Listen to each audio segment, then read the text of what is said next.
మీరు చూస్తున్నారు, అక్కడ ఉన్నది మా అమ్మాయి. ఆమె 2014 నవంబర్ 1వ తారీఖున జన్మించింది. అప్పటి నుంచి 5 సంవత్సరాలు చాలా చక్కగా ఆమె పెరిగింది. ఆమె పెరిగిన విధానం బట్టి నేను ఎంతగానో సంతోషించాను.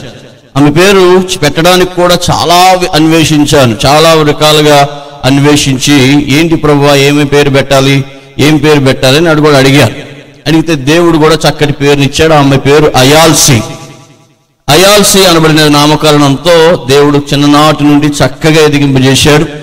తర్వాత నాకు ఒక కుమారుడు కూడా ఇచ్చాడు. నవంబర్ 1వ తారీఖున అయాల్సి 2014లో పుడితే అదే నవంబర్ 1వ తారీఖు 2016లో కుమారుని ఇచ్చాడు. ఇద్దరు బర్త్డేలు ఒకటే. మీలో చాలా మందికి తెలుసు. వాళ్ళిద్దరికీ కూడా చక్కటి భవిష్యత్తుని ఇచ్చాడు దేవుడు.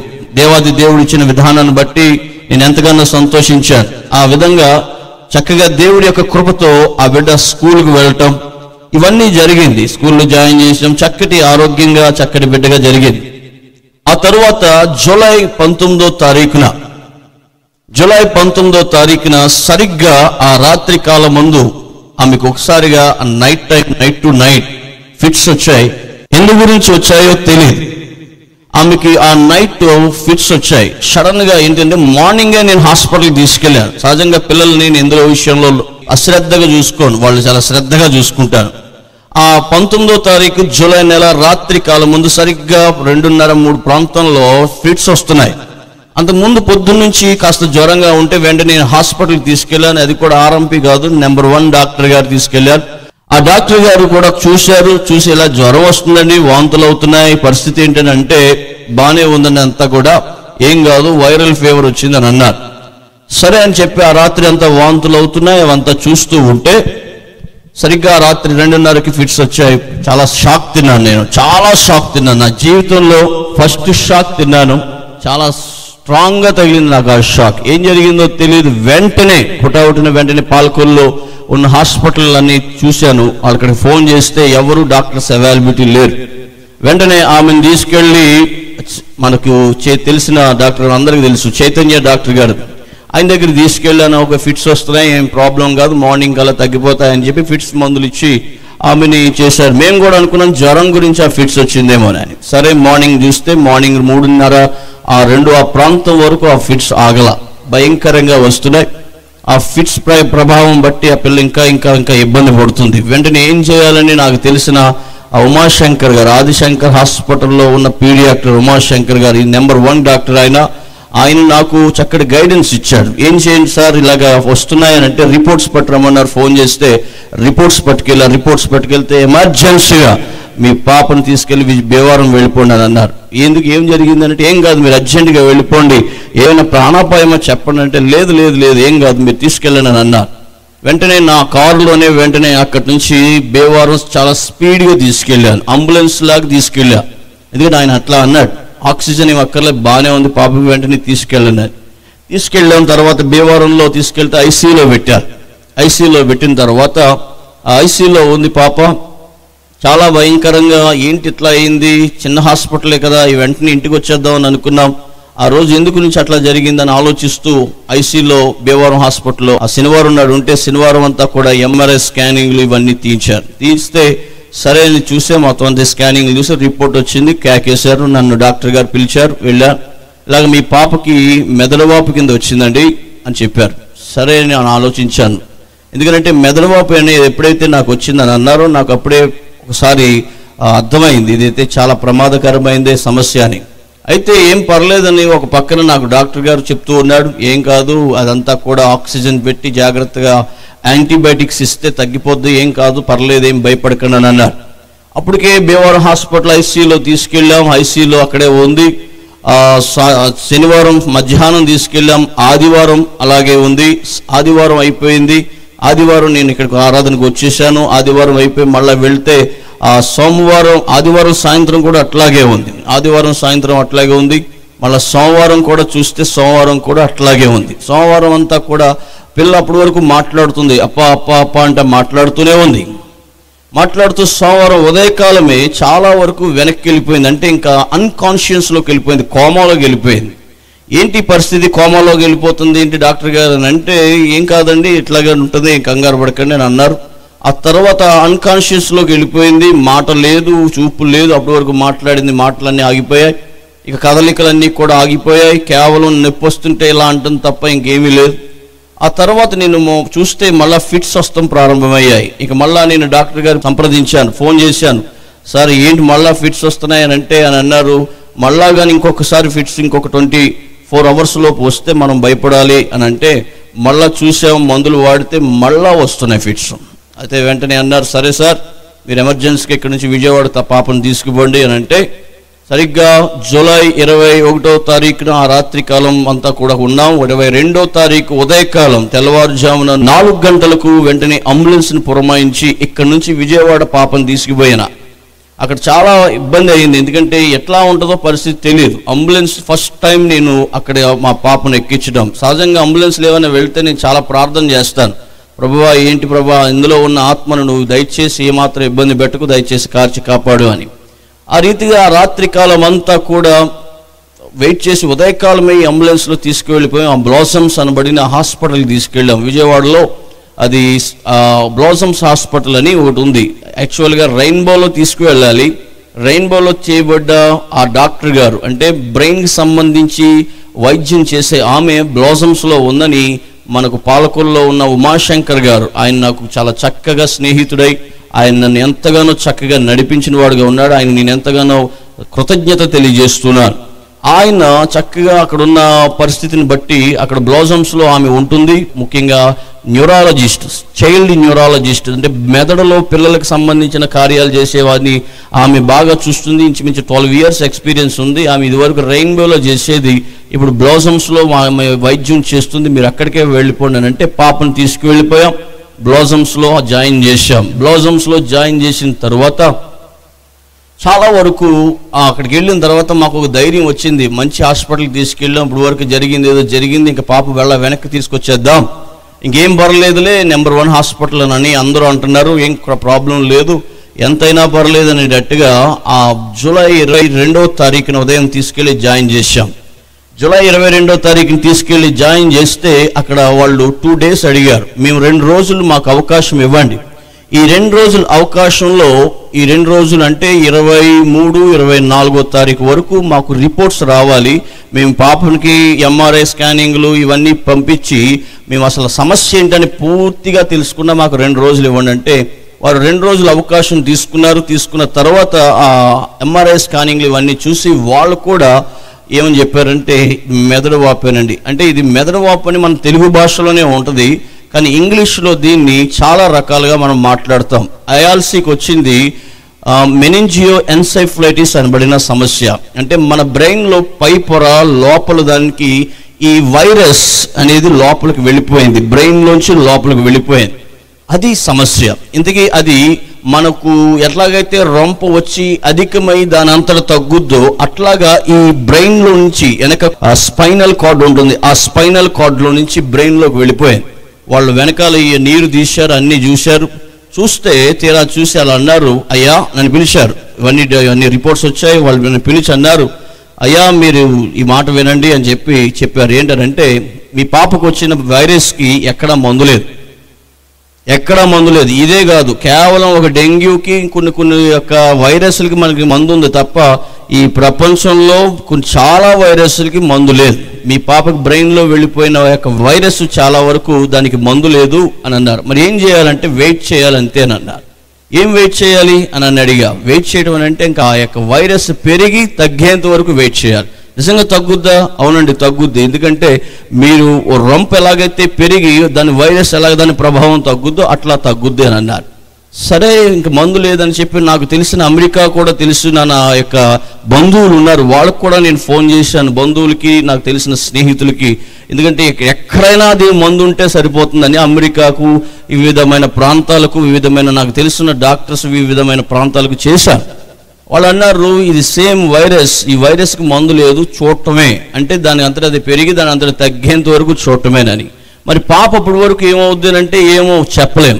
అప్పటి వరకు మేము చేసిన పని అంతా కూడా ఏంటంటే ఐసీలో పెట్టి ఆ ఐసీలో వెంటిలేటర్ మీద పెట్టాం. వెంటిలేటర్ అంటే ఇంకా ఆల్మోస్ట్ డెడ్ సమయానికి వెళ్ళిపోయినట్టే. మన ఊపిరితిత్తులు మన మీదకి ఏమాత్రము దాని యొక్క స్వతహాగా గాలి తీసుకోకుండా కృత్రిమంగా మన చేత గాలి తీయించుకోవడమే వెంటిలేటర్. ఐసీలో పెట్టడమే పెద్ద సమస్య అంటే మళ్ళీ వెంటిలేటర్కి తీసుకెళ్లారు. సరే అయిపోయింది, వెంటిలేటర్ పెట్టారు. ఆమెను చూసాం, ఎన్ని రోజులు తగ్గుద్ది, ఈవేళ తగ్గుద్దా రేపు తగ్గుద్దా అని. వెంటిలేటర్లో ఆమె ఉంది. ఆమె ఉంటున్నప్పుడు బ్రెయిన్లో ఉన్న వైరస్ రోజు రోజుకి పెరిగిపోతూ ఉంది. ఎందుకంటే రోజు పొద్దున్న సాయంత్రం మమ్మల్ని వాళ్ళ యొక్క రూములు పిలుస్తారు, డాక్టర్స్ రూములు పిలుస్తారు, వాళ్ళు పర్యవేక్షిస్తారు. మీ పాప రాత్రంతా ఎట్లా ఉంది, తగ్గిందండి సార్ అంటే నో తగ్గలేదండి, తగ్గలేదు కానీ ఇంకా పెరిగిందండి. తగ్గింది సార్ అని అంటే లేదండి ఇంకా పెరిగింది. ఏంటంటే ఇంకా పెరిగింది. ఇంకా చాలా చాలా చాలా వరకు రోజు నేను అడుగుతూనే ఉన్నా. 2-3 డేస్ వరకు అంటే మంగళవారం బుధవారం రిపోర్ట్స్ అయిపోతే గురువారం శుక్రవారం ఈ 2 రోజులు కూడా ఎన్నోసార్లు నేను అడుగుతూనే వచ్చాను. అడుగుతూ వస్తే వాళ్ళు అన్నారు, మీరు వచ్చినప్పటి నుండి ఇప్పటికీ ఏదైనా మనకి ఫలితం వచ్చిందంటే మీరు వచ్చినప్పటి నుంచి ఇప్పటికీ కూడా వ్యాధి ముదిరిపోతుందే కానీ వైరస్ ముదిరిపోతుందే కానీ ఇక అది ఏమాత్రం తగ్గట్లేదనండి అని చెప్పారు. ఏం చేయమంటారు సార్ అని అన్నా. వెంటనే ఎంఆర్ఐలు తీయించారు, మళ్ళా తీయించారు. మళ్ళా వెళ్ళి అడిగితే సరిగ్గా నేను గురువారం మళ్ళా ఎంఆర్ఐ తీయించాను. 20 ఎంఆర్ఐ తీస్తే ఆ పీడియాట్రిక్ నన్ను పిలిచింది, ఆ బిందు మాధవి గారు పిలిచి, అయ్యా మీరు ఎలా వింటారో నాకు తెలీదు, పాపంకి 50% మాత్రమే బ్రెయిన్ పనిచేసే అవకాశాలు జరుగుతున్నాయి. 50% మొత్తం అంతా కూడా బ్రెయిన్ అంతా కూడా ఈ వైరస్ వ్యాపించిందని చెప్పారు. సరే అని అన్నారు. 50% ఏమవుద్ది చెప్పలేము సార్, ఏమవుతుందో మాకు తెలియదు అని అన్నారు. 50% ఏమవుతుందో తెలియదు అని చెప్పినారు. ఆ తర్వాత మరుసటి రోజు మళ్ళా ఎంఆర్ఐ ప్లెయిన్ అనబడిన ఇంకో టెస్ట్ చేస్తే అక్కడికి వెళ్ళిన తర్వాత మళ్ళా ఆమె నన్ను పిలిచి అంది, అయ్యా 20% మాత్రమే మీ పాప బ్రతికే అవకాశం ఉంది, 80% పూర్తిగా మీ పాప మెదడులో వైరస్ ఆక్రమించేసిందని అన్నారు. ఏం జరుగుద్ది ఏమో చెప్పలేండి, 20% బతికే అవకాశాలు ఉన్నాయి, ఇక బతుకుద్దో లేదో మాకు తెలియదు అన్నారు. నాకు చాలా వరకు వేదన వచ్చింది, చాలా బాధ వేసింది. ఎందుకంటే 5 ఏళ్ళు పెంచుకున్నాను కదా, చాలా బాధ వేసింది. ఏంటి ప్రభువా అని కూడా ప్రార్థన చేసిన. ఈ 5 ఏళ్ళు పెంచిన విధానం ఏంటంటే నాకు దగ్గరగా ఉన్న అమ్మాయి ఈ 5 ఏళ్ళు ఏంటి ప్రభువా ఇంతలా జరిగింది అని అంటే దేవుడు ఎంతో చక్కటి విషయాలు మాకు తెలియజేశాడు. మీకు ఆ విషయాన్ని నేను చెప్తాను. 80% ఆమె పూర్తిగా కంప్లీట్గా వైరస్తో కంప్లీట్గా కప్పిపోయింది, ఇంకా 20% బతికే అవకాశాలు ఉన్నాయని చెప్పారు. ఆ తర్వాత మరుసటి రోజు అంటే శుక్రవారం రాజు అప్పుడు నన్ను మళ్ళా పీడియాట్రిక్ అయిన అశోక్ చౌదరి గారు నన్ను పిలిచి సాయంత్రం సమయంలో ఐసీలోకి పిలిచారు. ఐసీలోకి పిలిచి ఐసీలో ఒక వెంటిలేటర్ తన నుండి తీసేసి ఇంతవరకు మీ పాప వెంటిలేటర్లో ఉన్న ఆమె గుండె లేక ఆమె యొక్క ఊపిరితిత్తులు బాగానే పనిచేసేవి, అయితే ఇప్పుడు ఆమె యొక్క గుండె ఆమె యొక్క ఊపిరితిత్తులు పనిచేయట్లా. చూడండి, వెంటిలేటర్ తీసేసిన ఆమె కదలిక లేదు, ముఖ్యంగా కొట్టుకోవడం లేదు, గుండె కొట్టుకోవడం లేదని చూపించారు. ఆ తర్వాత ఇంతకుముందు అయితే కాళ్ళ కింద గీస్తే కనీసం ఇట్లా ఆయన కదిలిచ్చేది. మరి ఇప్పుడు ఏంటి అంటే ఇప్పుడు ఆ కాళ్ళ కేసు ఎంత గట్టిగా గీసినా కాళ్ళు కదిలించట్లేదు. ఏం జరిగింది అని అంటే చెప్పలేమండి, ఆల్మోస్ట్ వెళ్ళిపోయింది చివరికి అని అన్నారు. ఏం చేద్దాం అని ఆలోచన నాకు ఏమో అర్థం అవటం లేదు. పరిస్థితి అంతా తారుమారు అయిపోయింది, అంతా కూడా ఒకటి అనుకుంటే ఒకటి జరిగింది. అక్కడికి వెళ్ళిన తర్వాత ఆయన ఇంకేం చేద్దామని అంటే ఒకసారి ఆగండి, ముక్కు దగ్గర కేవలం ఇక్కడ మాత్రం ఇలా కొట్టుకుంటుంది, సరే ఇంకొక 24 గంటల్లో చూద్దాం, మేము ఇచ్చిన మందుని బట్టి అట్లా జరుగుతుందా లేకపోతే అది స్వతహాగా జరుగుతుందా, ఇంకొక 24 అవర్స్ మీ పాప పరిస్థితి మేము చెప్పగలుగుతాం, ఇంక 24 గంటలు ఏం జరుగుతుందో మాకు తెలియదు అన్నారు. తెలుస్తున్నారు కదా స్లైడ్లో, అక్కడ మనకు 2 వ్యక్తులు డాక్టర్స్ కనబడుతున్నారు. వాళ్ళిద్దరూ కూడా చక్కటి డాక్టర్స్, ఇప్పటికీ చెప్తాను వాళ్ళిద్దరూ చక్కటి డాక్టర్స్. ఆమె బిందు మాధవి అని చెప్పాను కదా, ఆమె బ్లాసమ్స్లోనే కాదు, ఆమె సొంతంగా బిందు చైల్డ్ న్యూరాలజీ అని ఆమె క్లినిక్ నడుపుతుంది. ఇంచుమించు 12 నుండి 13 సంవత్సరాల వరకు ఆమె ఎంతో అనుభవజ్ఞం, పిల్లల యొక్క బ్రెయిన్ని బాగా చదివిన ఆమె యొక్క హాస్పిటల్కి వెళ్తే చాలామంది తిక్కగాను వాళ్ళందరూ కూడా ఏదో తెంగరగా ఉన్న పిల్లలందరూ ఆమె దగ్గరికి తీసుకొస్తారు. హాస్పిటల్కి వెళ్తే మతిపోద్ది మనకి ఇలాంటి పిల్లలు కూడా ఉన్నారని, అలాంటి వారికి ట్రీట్మెంట్ చేసే ఆమె బిందు మాధవి.